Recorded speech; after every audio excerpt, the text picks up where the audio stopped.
אני הכרתי את שוש לפני כמה שנים, וזה היה מפגש קצת ככה מיוחד באיזה בית קפה על כביש 6, שהוא בכלל לא מתאים למפגשים.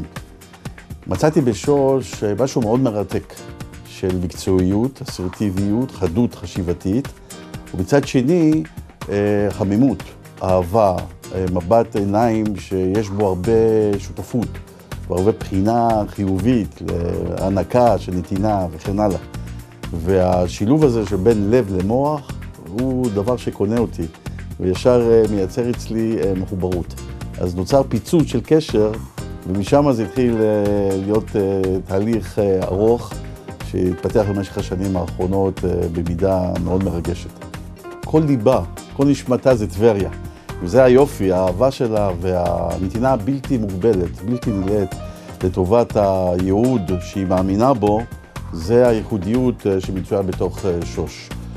כל משבר, וזה עשרות מקרים שקשורים בתחום החינוך, ששם המשאב האנושי הוא מובלט, והוא זה שמוביל בעצם את התהליך למצוינות, שוש נמצאת בו. היא מדברת בלילות עד לפנות בוקר, ומגיעה יותר מה שהיא צריכה להגיע, ומגיעה לבתים של אותם מקבלי החלטות או מנהיגים בית ספריים. זה הכל בתהליך של חוכמת חיים, הרבה נשמה והרבה ניסיון בתחום החינוך. והשילוב הזה הוא שילוב נדיר.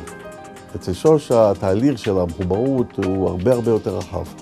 היא למעשה האוזניים, האף, הפה, העיניים של ראש העיר בתוך מערכת החינוך. היא מסתובבת בכל הבתי ספר, מגלה את הרגישויות שחסרות בתחום המקצועי שלה שהוא מאוד מובלט, זה מאוד מובל בצורה מקצועית. היא חשה את המשברים, היא רואה אותם, היא מתערבת בהם.